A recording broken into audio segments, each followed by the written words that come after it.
بسم الله الرحمن الرحيم. الحمد لله رب العالمين، والصلاة والسلام على أشرف المرسلين سيدنا محمد وعلى آله وصحبه أجمعين. أما بعد، نوينا التعلم والتعليم والتذكر والتذكير والنفع والانتفاع والإفادة والاستفادة والحث على التمسك بكتاب الله وسنة نبيه والدلالة إلى الخير والدعاء إلى الهدى ابتغاء مرضات الله وقربه وثوابه. آمين اللهم آمين. Babu ad-dinu yusrun. Bab agama itu mudah.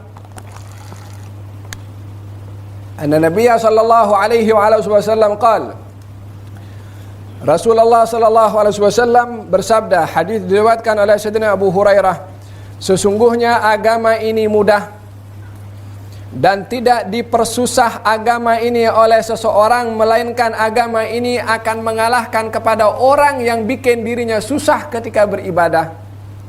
Maka hendaklah engkau saddidu, bersederhana di dalam beramal, waqaribu, mendekatkan kepada yang menghampirkan kamu kepada kesempurnaan, kalau tak boleh buat yang sempurna. Nanti saya bahas satu-satu. Wa abshiru, berilah kabar gembira dengan ganjaran kalau kita beramal. Wasta'inu, dan juga mintalah pertolongan. Ambillah sebab untuk kamu boleh kekal di dalam beramal. Melalui apa? Bil ghudwah, pagi, wal rawhah, petang, wa syai'in minad dulajah, dan minad dulja, dan sebahagian daripada malam. Hadis ini dimulakan oleh baginda Rasulullah, agama ini mudah. Agama mudah. Nabi memberikan warna kepada agama yang dibawa oleh beliau. Ketika diberitahukan agama ini mudah, ingin memberitahukan nak dibanding dengan agama sebelum aku, ini adalah yang lebih mudah. Jangan sekali-kali kamu menganggap susah dengan agama ini, dan bila mana dibandingkan dengan agama sebelum agama yang aku bawa, akan kamu lagi menghadapi kesusahan yang lebih. Bersyukurlah dengan agama yang aku bawa karena mudah. Di manakala tak mudahnya agama ini. Allah Subhanahu wa taala berfirman dalam Al-Qur'anul Karim, yuridullahu bikumul yusra wa la yuridu bikum al-usra. Allah mahukan untuk kamu kemudahan, Allah tak mau menyusahkan. Yang pertama. Yang kedua, ma ja'alallahu alaikum minad dini min haraj. Allah tidak menjadikan untuk kamu agama yang berat bagi kamu. Yang ketiga, Allah Subhanahu wa taala berfirman ketika menceritakan tentang sifat Nabi Muhammad sallallahu alaihi wa alihi wasallam, Allah berfirman dengan menyebutkan bahwasanya wa yadha'u anhum israhum, dan Allah Subhanahu wa taala telah meringankan untuk kamu, untuk mereka, yakni umat Nabi Muhammad sallallahu alaihi wasallam, perkara yang berat di dalam agama. Apakah perkara yang berat dalam agama yang diringankan dalam agama kita? Yang pertama, contohnya ya, ini contoh saja karena kita tidak dapat melihat secara keseluruhan syariat sebelum Nabi Muhammad SAW. Sebahagian saja yang diceritakan. Allah Subhanahu wa taala berfirman di dalam Al-Qur'an menceritakan tentang kisah Bani Israel yang derhaka kepada Allah Subhanahu wa taala. Allah Subhanahu wa taala memerintahkan kepada mereka untuk bertaubat. Macam mana cara mereka bertaubat? Faqtulu anfusakum, hendaklah kamu saling membunuh satu kepada yang lain. Diturunkan al-ghamam oleh Allah Subhanahu wa taala. Diturunkan macam dhabab, macam awan yang mendung untuk menutupi Bani Israel. Supaya apa? Supaya mereka tak nampak siapa yang dibunuh. Mungkin anak bunuh ayah, ayah bunuh anak, supaya tak ada belas kasih, tak terhalang dengan perasaan kasih sayang. Kalau boleh nampak siapa yang dibunuh, Allah Subhanahu wa taala turunkan macam awan gelap, maka Allah Subhanahu wa taala perintahkan kepada mereka untuk membunuh satu dengan yang lain. Kalau kamu nak bertaubat, ini caranya bertaubat. Maka mereka pun saling membunuh sama sendiri untuk mendapatkan taubat dari Allah Subhanahu wa taala. Apa yang dikorbankan untuk mendapatkan taubat? Nyawanya. Kita macam mana untuk bertaubat kepada Allah Subhanahu wa taala? An-nadam, menyesal. Al-igla', berhenti daripada perbuatan dosa yang dilakukan. Wal azam, azam untuk tidak buat itu benda balik perbuatan dosa itu sendiri. Mana yang lebih ringan untuk mendapatkan taubat dari Allah Subhanahu wa taala? Daripada syarat zaman dulu dan syarat zaman kita sekarang. Bahkan lebih daripada itu, Allah Subhanahu wa taala beritahu, Allah buka pintu taubat di waktu pagi hari agar supaya orang bermaksiat malam bertaubat di pagi hari. Allah buka pintu taubat di malam hari supaya yang bermaksiat di siang hari bertaubat di malam hari. 24 jam pintu taubat Allah terbuka. Untuk siapa? Untuk umat yang agamanya diberi kemudahan oleh Allah Subhanahu wa taala. Dahulu, syariat zaman dahulu, kalau seseorang kainnya terkena najis maka tak boleh pakai atau dipotong, cuci tak boleh. Zaman kita sekarang atau syariat kita sekarang, ada kena najis pun cuci boleh pakai lagi bertahun-tahun. Zaman dahulu perkara yang bermain dalam hati dan fikiran akan diperhitungkan oleh Allah Subhanahu wa taala. Dalam ini kata baginda Rasulullah, innallaha tajawaza an ummati. Allah memaafkan untuk umatku sahaja. Apa itu al-khata'? Perbuatan silap atau pelanggaran yang dilakukan dengan silap. Wan nisyan, dan juga perbuatan salah yang dilakukan karena lupa, dimaafkan oleh Allah Subhanahu wa taala. Wa mustukrihu alaih, dan orang yang berbuat maksiat karena dipaksa tak dihisab oleh Allah Subhanahu wa taala. Innallaha tajawaza an ummati. Allah Subhanahu wa taala memaafkan daripada umatku. Waswasat bihi nafsuh, apa yang bermain di dalam hatinya tak dikira oleh Allah Subhanahu wa taala sehingga terucap melalui perbuatan ataupun melalui lisan. Ini semua untuk umat Nabi Muhammad sallallahu alaihi wasallam. Andai kalau perkara ini termasuk daripada yang dikira oleh Allah Subhanahu wa taala, entah berapa jilid kita akan terima kitab yang banyak maksiat yang dilakukan oleh suara dalam hati ini, perbuatan silap, alpa, lupa dan sebagainya yang kita tak boleh lepas daripada sifat lupa. Ini agama seperti yang kemudahan yang saya sebutkan, sebahagian kecil daripada besarnya kemudahan yang diberikan oleh Allah untuk umat Nabi Muhammad sallallahu alaihi wasallam. Maka Nabi memberikan label kepada agama yang dibawa oleh beliau, ad-dinu yusrun.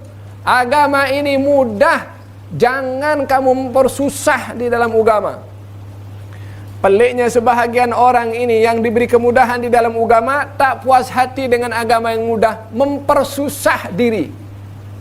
Walan yushaddad din, dan tak ada orang yang dia mempersusah untuk dirinya ketika beribadah di dalam agama, melainkan agama yang mudah itu akan mengalahkan orang itu untuk kembali kepada yang mudah dan tak akan mampu melakukan perkara yang susah. Yani orang yang mempersulit kepada agama melampau di dalam agama, maka orang ini tidak akan mampu mengalahkan agama yang mudah, tetap akan dikembalikan kepada agama yang mudah, tak akan mampu mengalahkan agama yang mudah untuk dipersusah. Bukankah sebahagian golongan sekarang yang mempersulit ataupun yang ekstrim ataupun yang sempit pemahamannya kepada agama dan memaksakan ideologi mereka yang sempit kepada orang lain, sekarang terkena padahnya mereka sendiri dengan apa yang mereka lakukan daripada menyempitkan, menyulitkan kepada agama ini. Baru sekarang mereka membuka kelonggaran balik. Membenarkan apa yang dikatakan oleh Nabi Muhammad SAW. Oleh kerana demikian, Nabi melarang kepada seseorang yang dia melampaui batas di dalam beribadah kepada Allah Subhanahu wa taala. Melampaui batas dalam beribadah adalah beribadah di luar kemampuannya. Baginda Rasulullah sallallahu alaihi wasallam bersabda melihat kepada istrinya yang bernama Siti Zainab yang meletakkan tali di antara dua tiang untuk beliau bersandar dengan tali itu untuk beribadah di waktu malam dalam keadaan berdiri, memaksakan diri untuk beribadah. Maka kata baginda Rasulullah sallallahu alaihi wasallam bertanya, untuk apa ini tali? Gal untuk Zainab wahai Rasulullah.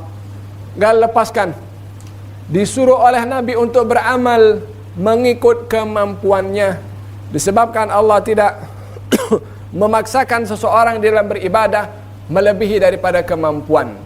Di dalam hal ini bukan yang dipersoal itu ibadah mana yang patut saya buat banyak, tetapi yang dipersoal itu adalah bukan yang dipersoal tentang banyaknya ibadah, akan tetapi yang dipersoal sejauh mana saya mampu beribadah.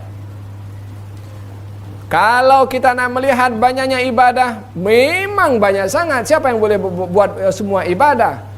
Tapi tengok sejauh mana kita mampu untuk beribadah. Setakat itu yang kita yang mampu, itu yang dituntut untuk kita beribadah kepada Allah Subhanahu wa taala. Datang seorang badui kepada Rasulullah mengatakan, "Ya Rasulullah, ara'aita in shallaitul maktubat?" Wahai Rasulullah, apa pandangan engkau kalau aku salat yang wajib dan aku tinggalkan perkara yang haram? Wa ahlaltul halal wa sumtu Ramadan, aku berpuasa Ramadan. Wa ahlaltul halala wa haramtul haram, yang halal aku buat, yang haram aku tinggalkan, aku masuk syurga? Apa dia kata? Aku buat salat, puasa, yang wajib aku buat, yang halal okey, yang haram aku tak buat. Adakah aku masuk syurga? Kata Nabi, "Na'am, ya, kamu masuk syurga." Kata dia mengatakan, apa badui itu kata? "Wallahi demi Allah aku tak akan tambahkan ibadah aku lebih daripada aku sebut tadi. Yang wajib saja aku buat." Apa kata Nabi SAW? Tak boleh. Kata baginda Rasulullah, "Qad aflaha wa abihi in sadaq." Demi Allah, dia akan betul-betul dapat apa yang dia minta kalau dia tunaikan apa yang dicakapkan tadi itu. Yang wajib kalau dibuat, yang haram ditinggalkan, kalau tak buat yang lain, dia akan masuk syurga, kata Nabi SAW. Dan dalam hal ini tak boleh mengukur seseorang itu kalau ibadahnya lain dengan kita, kurang umpamanya dengan kita pandang rendah kepada orang itu. Masing-masing mempunyai bateri yang berbeza. Energizer dengan bateri yang lain berbeza. Dan di dalam beribadah ini adalah, memang kita tak boleh nak mengatakan cukup dengan apa yang ada. Tak, kita kena mesti tambahkan dalam beribadah, dan tak boleh kita merasa cukup dengan ibadah, tapi menambahkan selalu. Akan tetapi pada masa yang sama adalah tidak memaksakan diri melebihi daripada kemampuannya.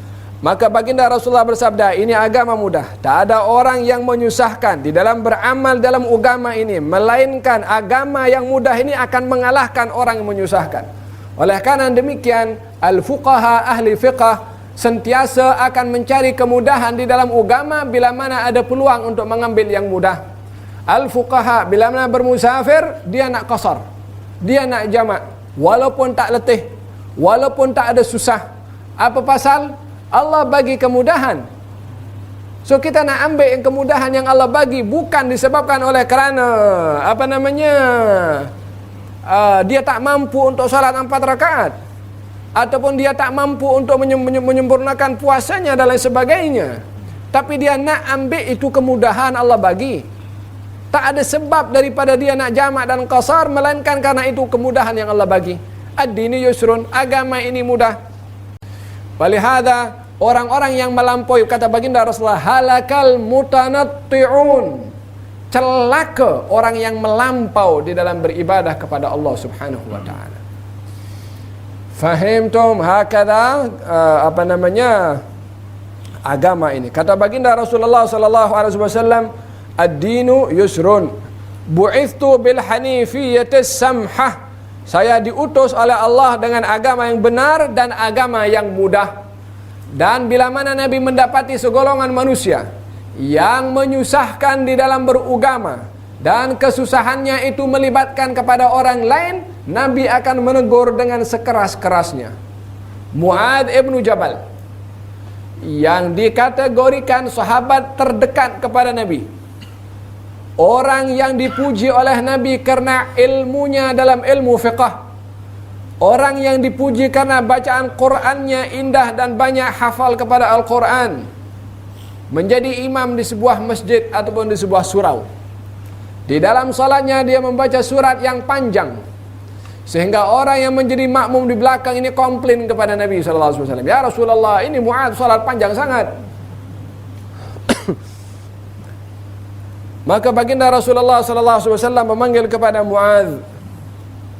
Kata baginda Rasulullah, "Afattanun anta ya Muadz?" Adakah kamu ini pembawa fitnah wahai Muadz? Nabi tegur dengan keras, engkau tidak bagi pembawa fitnah ke? Apa yang dibawa oleh Muadz bin Jabal ketika itu yang ditegur oleh Nabi sallallahu alaihi wasallam? Dia bawa fikra ideologi entah daripada mana. Dia menyesatkan kepada orang. Dia cerita benda yang tak diajar oleh Nabi sallallahu alaihi wasallam. Baca surat panjang. oleh kerana kedudukan seorang imam yang terkait dengan makmum, yang makmum boleh menyebabkan lari daripada salat bersama dengan imam kalau imam tak bijak, tak pandai menjadi imam. Disebabkan ketidakbijakan imam, orang itu akan lari daripada salat. Maka ini adalah perkara melibatkan kepada orang lain. Kalau satu dua, kalau satu kampung yang tak nak datang sebab perangai imam yang degil, walaupun imamnya nak tunjuk suaranya itu indah, walaupun imam nak tunjuk pelbagai macam qiraat yang dia hafal, salatnya terkait dengan makmum dan ini melibatkan kepada masyarakat umum. Nabi menegur kepada Muadz, engkau nak jadi fitnah ke? Engkau nak bawa fitnah ke? Tegas teguran Nabi SAW disebabkan oleh kerana perkara melibatkan kepada orang lain. Dan Nabi bila mana menegur kepada sahabat-sahabatnya yang rapat adalah tegurannya itu tak ada mujamalah, yang ditegur terus. Karena Nabi tahu ini kalau ditegur oleh aku tak tergores. Tapi kalau tegur orang-orang yang sensitif, lemah lembut. Cara Nabi bijak untuk nak menegur sesiapa. Nabi tahu Muadz dikatakan demikian, bukan akan Muadz itu akan tergores. Nabi tahu maksud Muadz tentang perkara yang dilakukannya pada hakikatnya tidak bercanggah dengan agama. Akan tetapi oleh kerana melibatkan kepada orang lain, Nabi SAW menegur dengan keras. Dan orang yang komplain itu, yang karena salatnya Muadz panjang, orang-orang yang masih baru jinak-jinak untuk salat, Nabi nak tawan hati orang itu. Nabi tegas marah kepada Muadz supaya orang yang report puas hati. Tapi kalau Muadz, janganlah kau buat macam tu. Kalau ditegurnya halus, ini orang tak puas hati. Tapi tegurannya keras, orang ini puas hati, seakan-akan reportnya adalah dihargai oleh Nabi SAW. Tapi Nabi bijak, Muadz tak akan terpengaruh dengan teguran Nabi. Dan Nabi ingin tarik orang ini supaya tak lari daripada masjid. Satu peluru kena dua orang. Bijak Nabi SAW. Fahimtum? Hakada tindakan Muadz yang terkait dengan orang lain dan boleh menimbulkan satu fitnah di dalam masjid hanya membaca surat panjang ditegur oleh Nabi SAW. Apa agaknya kalau di masjid dijadikan tempat-tempat untuk sarang grup-grup tertentu sahaja, ataupun satu golongan saja, yang lain tak boleh. Hadza bahagian daripada fitnah juga yang ditegur oleh Nabi kepada Sayyidina Muadz ibnu Jabal. Masjid adalah untuk menawan hati orang, bukan menyebabkan orang lari daripada rumah Allah Subhanahu wa ta'ala.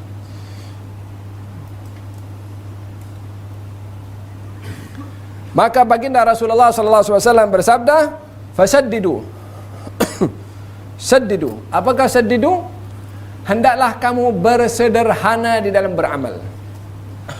Yang kedua, yakni macam mana seseorang itu supaya tidak dikatakan melampau di dalam agama? Sederhana. Start daripada yang sederhana. Start daripada yang biasa nak beramal. Jangan cari yang susah di dalam beramal. Nanti kita akan tengok hadis yang berikutnya bagaimana contoh digambarkan oleh Nabi kepada Sayyidina Abdullah bin Amr bin Al-As. Saddidu, bersederhanalah kamu dalam beramal. Waqaribu, dekatilah kesempurnaan di dalam amal kamu. Yakni, kalau kamu tak boleh ibadah sempurna, jangan tinggalkan amal ibadah yang tak sempurna itu. Tapi hampirilah kepada amalan-amalan yang boleh menghampirkan kamu kepada kesempurnaan. Aku orang biasa, aku tak mampu, aku tak larat, aku okey, kalau tak mampu solat qiyamul lail umpamanya, nak solat sampai katalah dia nak solat 10 rakaat, nak baca 1 juzuk, tak mampu setengah juzuk. Tak mampu setengah juzuk, Okey, baca secukupnya 2-3 muka surat. Tak mampu juga, kurangkan rakaat. Tak boleh nak buat sempurna tu, jangan tinggalkan semua. Ambil yang memudahkan supaya sampai kepada kesempurnaan. Faham tum? Di dalam kita umpamanya apa itu?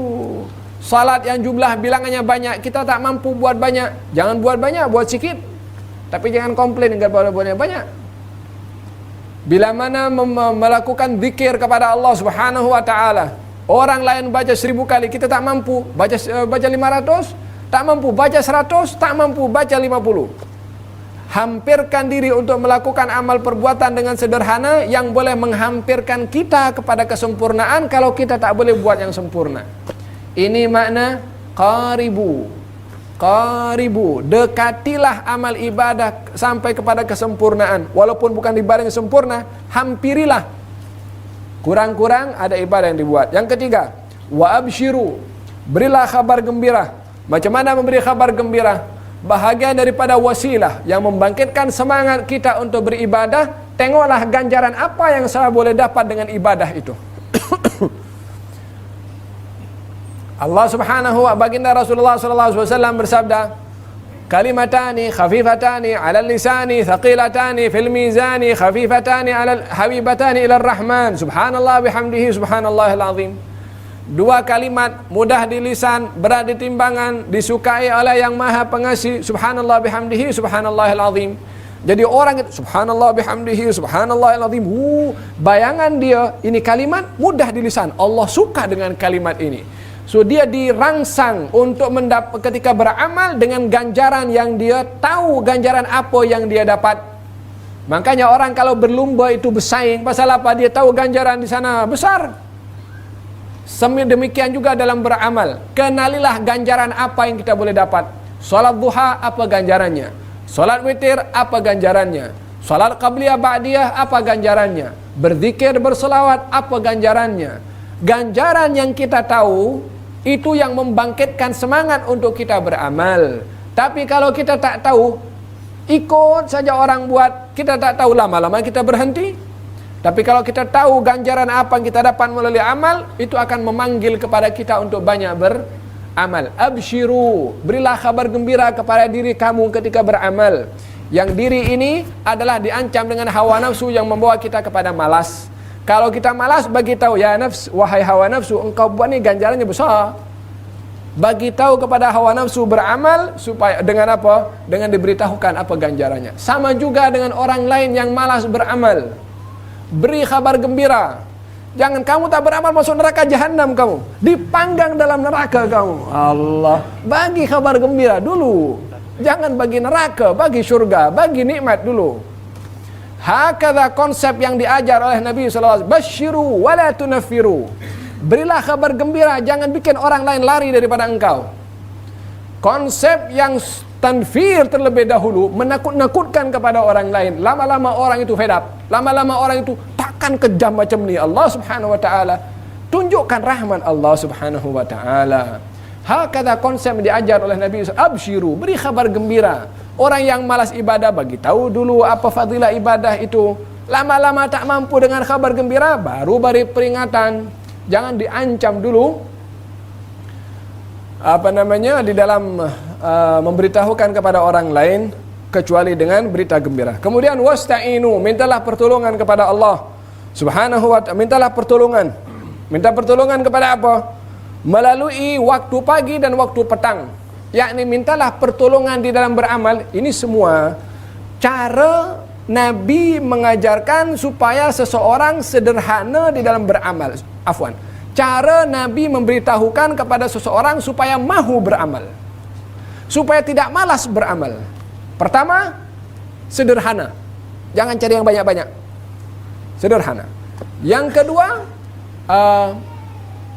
dekatilah ibadah itu kepada yang menghampirkan kepada kesempurnaan, walaupun tak boleh sempurna. Yang ketiga adalah beri kabar gembira. Kamu kalau beramal dapat ini, kamu kalau beribadah dapat ini. Ini membangkitkan semangat untuk beramal. Yang ketiga, ista'inu. Mintalah pertolongan supaya kamu beramal. Dengan apa? Waktu pagi dan waktu petang. Karena waktu pagi, waktu orang segar, tenaga masih fresh. Waktu petang, sebab tengah hari orang itu rehat, bangun petang, fresh juga untuk beribadah kepada Allah Subhanahu wa taala. Yang bikin kita malas adalah kalau badan ini dalam keadaan letih, dah lesu sangat, malas nak beramal, dah berbaring di atas katil nak bangun solat witir, aduh malasnya, dia tak bangkit. Kalau masih lemah untuk melawan kepada hawa nafsu seperti ini, cari waktu yang kita tak malas, cari waktu yang kita lagi semangat. Bila? Pagi. Berzikir kepada Allah Subhanahu wa taala, bangun tidur kena air segar mandi. Nah, itu time badan kita segar beribadah kepada Allah. Ambillah waktu yang badan kita segar untuk beribadah supaya terbiasa nanti kalau badan malas kita boleh lawan untuk beribadah. Tapi step by step, itu budak kecil kalau ingin berlari, dia bukan lahir terus berlari. Dia diajar dulu, merangkak dulu, dia boleh balik badan dulu, lepas tu belajar sikit, dia melangkah pun jatuh sikit. Macam tu juga kita dengan hawa nafsu ini. Jangan paksa buat amal yang kita tak mampu. Start dengan apa yang Nabi ajarkan ini. Ambil yang sederhana. Mulai menghampirkan kesempurnaan dengan yang sedikit. Kemudian orang kampung saya kata iming-imingkan. Apa iming-imingkan ini? Khayalkan diri kamu dengan ganjaran yang kamu akan dapat kalau kamu beramal. Bagi rangsangan macam tu. Kemudian ista'inu, carilah waktu yang sesuai untuk kamu beramal. Bila? Pagi, karena kamu segar. Petang, kamu juga waktu adalah segar. Wa syai'in minad dulajah atau minad duljah, dan sebahagian daripada waktu malam. Apakah perkara yang membangkitkan kita beramal? 4 tadi. Sederhana, mula daripada yang sedikit, kemudian iming-iming tadi. Yang keempat adalah carilah waktu yang sesuai untuk beribadah, khususnya pagi dan juga petang serta malam.